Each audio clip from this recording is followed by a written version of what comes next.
The histories will say we were outnumbered. They will say we were fools. They will say we were betrayed. That arrows blotted out the sun. Good. Then we will fight in the shade.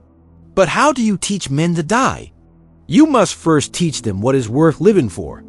I stood atop the walls of Sparta that morning, watching the mountain pass to the north. The wind carried no sound, only the weight of what was coming. A messenger had arrived 3 days prior. Xerxes, the god king of Persia, had crossed the Hellespont with an army that stretched beyond the horizon. Slaves, warriors, beasts of war. An empire moving like a tide to swallow Greece whole. The council convened in silence. Old men who had forgotten what it meant to bleed. They debated submission. They spoke of diplomacy, of strategic patience. I listened to their cowardice and said nothing, because I already knew what had to be done. The oracle at Delphi had spoken, either Sparta falls or a king of Sparta dies. The laws of Sparta forbade mobilization during the sacred festival. The full army could not march. The council would not break tradition, not even for survival. So I would take what they allowed me, 300 men, fathers, brothers, sons. It would be enough. Not to win, but to stand. Gorgo found me that night in our chambers. She did not speak at first. She only watched me with those dark, knowing eyes, the kind that see past armor, past flesh, past the lies men tell themselves. "You will not return," she finally said. It was not a question. I turned to face her, my wife, my equal, the only person who understood the cost of what I was about to do. "Then I must go," I told her, "so that others may." She stepped closer. Her hand touched my chest, over my heart. "The council calls it a symbolic gesture," she whispered. "But symbols do not bleed, Leonidas." "You do." I cupped her face, memorized the curve of her cheek, the fire in her gaze. "If I stay," I said, "Sparta becomes a vassal. Our children become slaves. And everything we are, everything we were, dies without a sound." Her breath trembled. "And if you go?" I smiled, not with joy, with certainty. "Then I die as a king, not as a subject." She pressed her forehead to mine. For a moment, we were not rulers. We were only two people holding on to something they knew they would lose. "Remember us," she whispered. I kissed her, once, slowly. Then I walked away. The 300 assembled at dawn. I chose each man myself, not the youngest, not the strongest, but those with sons, those who had something to leave behind. Because this march was not about survival. It was about legacy. As we prepared to leave, a young warrior approached me, barely 18, his spear trembling in his grip. "My king," he said, "will we return?" I looked at him, at his hope, his fear. And I lied. "We fight for Sparta," I told him. "And Sparta endures." He nodded, believing, trusting. I turned away before he could see the truth in my eyes. We marched north toward Thermopylae, the narrow pass between mountain and sea, the place where the world would either stand or kneel. Behind us, Sparta grew smaller.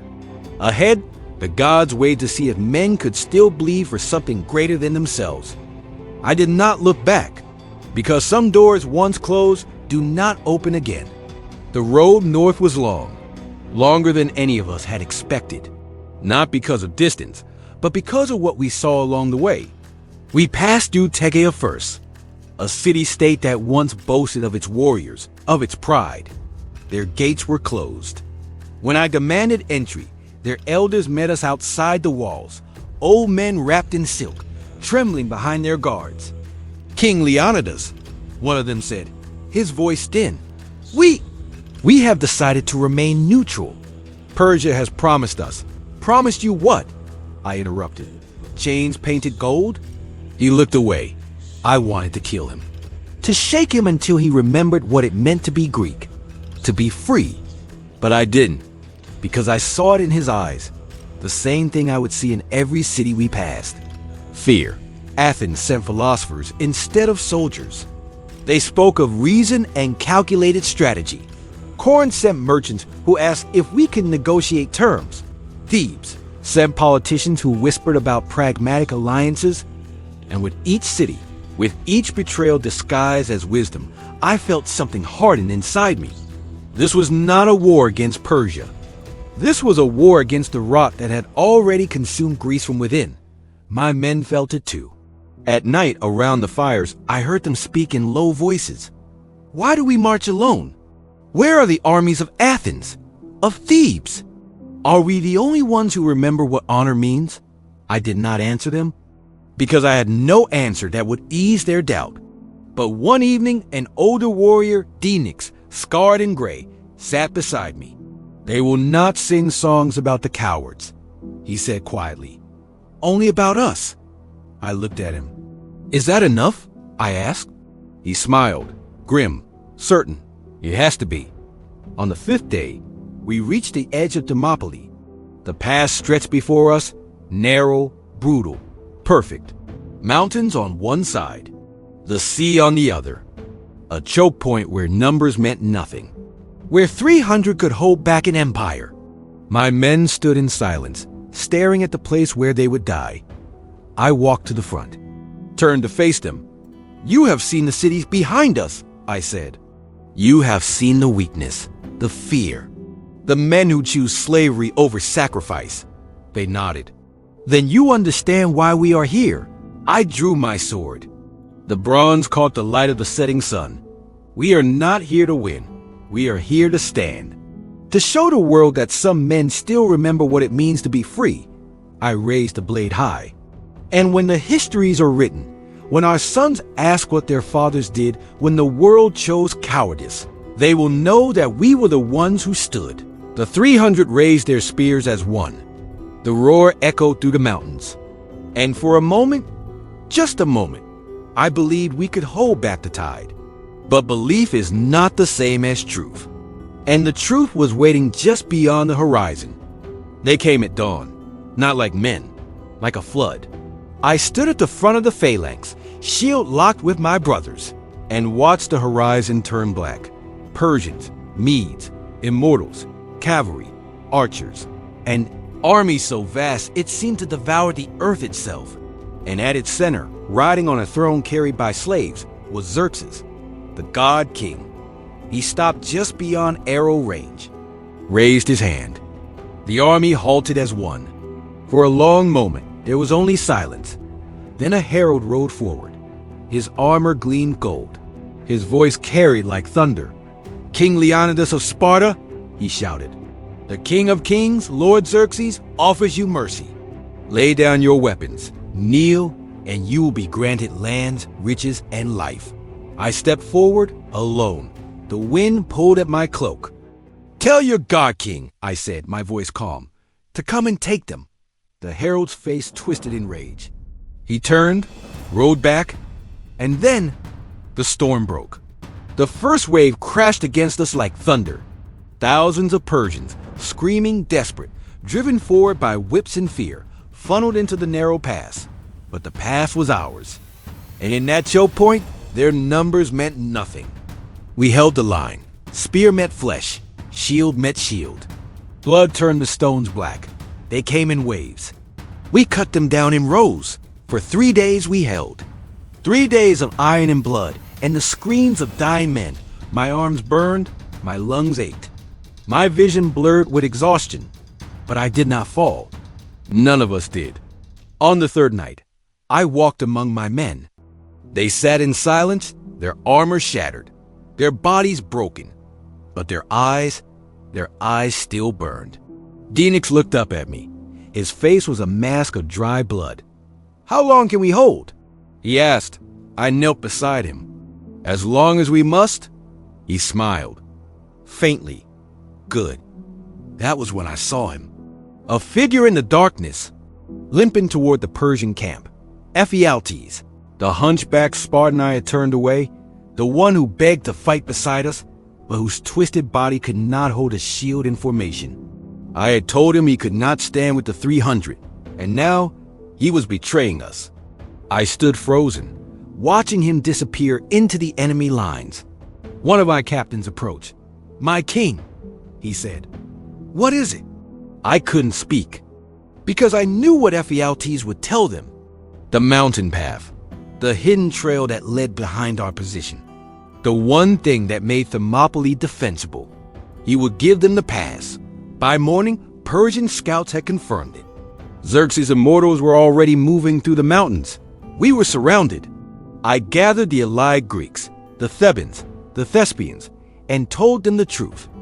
The pass is lost, I said. Xerxes will encircle us by nightfall. Anyone who wishes to leave, leave now. Most of them did. I watched them go without judgment, because I understood. Survival is not cowardice, but neither is it honor. The 300 remained, and a brave few from Thebes and Thespia stayed as well. We stood together in the center of the pass, surrounded by the bodies of 10,000 Persians. I looked at my men. Tonight, I said, we dine in Hades. They roared, not in fear, in defiance. The sun set. The Persians closed in, and I whispered Gorgo's name into the wind. The fires burned low. Around me, the 300 sat in silence, cleaning weapons they would never use again, writing letters that would never be read. Some prayed. Others sang quietly. Most simply stared into the flames. I walked among them one last time, not as a king, as a brother. I stopped beside a young warrior, the one who had asked me if we would return. His hands trembled as he sharpened his blade. "Are you afraid?" I asked. He looked up. His eyes were wet. "Yes, my king." I knelt beside him. "Good," I said. "Only fools die without fear, but we do not die as fools. We die as Spartans," he nodded, gripped his spear tighter. "Will it matter?" he whispered. "Will anyone remember?" I placed my hand on his shoulder. "They will remember us," I said. "Not because we won, but because we stood." As night deepened, I returned to my tent. Alone, I sat on the ground, staring at the single candle burning beside me. And for the first time in 3 days, I allowed myself to feel. The weight of it crushed me. Not the Persians, not the betrayal, but the knowing. The knowing that I would never see Gorgo again, never hold my son, never walk the hills of Sparta at dawn. I closed my eyes and saw her face. Her voice echoed in my mind. "Remember us," I whispered back into the darkness. "I will carry you with me, even into Hades." A sound outside the tent. I stood, drew my blade. Dinik stepped inside. His face was hard, resolved. "The Persians are moving," he said. "They will strike at dawn. From all sides." I nodded. "Then we meet them as we have always met death, on our feet." He hesitated. "My king, there is still time. A handful of us could break through. You could escape. Lead Sparta." "No." My voice was iron. "If I leave, everything we stood for dies with my cowardice." The 300 did not march here to watch their king flee. Dinik stared at me. Then he smiled. "I knew you would say that." He clasped my arm. "It has been an honor, Leonidas." "The honor," I said, "was mine." We gathered the men in the center of the pass. The moon hung low. The air was cold. I stood before them, these fathers, these brothers, these lions of Sparta, and I saw no fear in their eyes, only acceptance. "You know what comes at dawn," I said. They nodded. "You know we cannot win." They nodded again. "Then why do we stand?" Silence. Then, from the back, a voice. "Because if we don't, no one will." Another voice joined. "Because some things are worth dying for." And another. "Because we are Spartans?" I felt my throat tighten. "Yes," I said. "We are Spartans." "And Sparta does not kneel." I raised my spear. "So tonight, we feast. We drink. We sing the songs of our fathers." I looked at each of them. "And tomorrow, we show the God King what it means to face men who are already dead." The 300 roared, not in desperation, in triumph. We ate, we drank, we laughed as if the sun would rise on a world we would still inhabit. But we all knew the truth. This was our last night. As the stars faded and the first light touched the mountains, I stood at the edge of the pass. Behind me, My brothers. Ahead, an empire. I closed my eyes, and I whispered one last time, "Gorgo, remember us." The drums began. The Persians advanced, and we stepped forward to meet our fate. Dawn broke, and with it, death. They came from all sides. The immortals descended from the mountains. The Persian infantry surged from the front. Cavalry flanked the sea. An ocean of steel and hatred, crashing against 300 men who refused to move. We locked shields one final time, and we held. The first wave shattered against us. Spears pierced flesh. Shields cracked bone. Blood turned the earth into mud. But for every Persian that fell, 10 more took his place. My arm burned, my vision blurred. The world became a storm of screaming metal and dying men. Beside me, Dinix fell, an arrow through his throat. He smiled as he died. One by one, my brothers collapsed. The young warrior who asked if we would return, cut down by a Persian blade. The captain who stood with me in the tent, crushed beneath a cavalry charge. The singer, the father, the philosopher, all of them gone. And still we fought. My spear shattered. I drew my sword. My sword broke. I fought with my shield. My shield splintered. I fought with my hands. The Persians swarmed over us like locusts. I felt blades cut into my flesh, my legs, my arms, my chest. I fell to my knees, but I did not bow. Through the chaos, I saw him, Xerxes, standing on his throne, watching, his face twisted in rage, because even in death, we had defied him. I locked eyes with the God King, and I smiled. An arrow struck my chest, then another, and another. The world tilted. I collapsed onto the blood-soaked stones, surrounded by the bodies of my brothers. The 300, all of us, fallen. My vision dimmed. The sounds of battle faded. And in the silence, I saw her, Gorgo, standing in a field of golden light, her hand outstretched.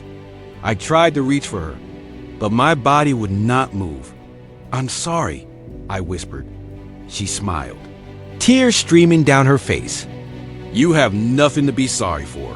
Around me, the Persians stood over our bodies. Xerxes descended from his throne, walked through the field of his fallen soldiers, thousands upon thousands. He stopped before me, looked down at the broken king who had cost him so much. "You should have knelt," he said. I smiled, blood on my lips. "A king," I whispered, "does not kneel to a slave in golden chains." His face contorted in fury, but I was already gone. They say that when the Persians finally marched south, they found something they did not expect. Not submission, but fury. Because the 300 had bought Greece something more valuable than victory. They had bought them time. Time to unite. Time to remember what they were fighting for. And when the Greeks finally stood together at Salamis, when they shattered Xerxes' fleet and drove his empire back across the sea, they did so with our names on their lips. The histories will say we were outnumbered. They will say we were fools. They will say we were betrayed. And they will be right. But they will also say this, that 300 men stood at the gates of the world and refused to move, that we bled so that others could be free, that we died so that Greece could live. And in the end, that was enough. My name is Leonidas, King of Sparta, and I do not ask you to remember my victory. I ask only that you remember this. Some men are born to conquer, but some men are born to stand. Remember us.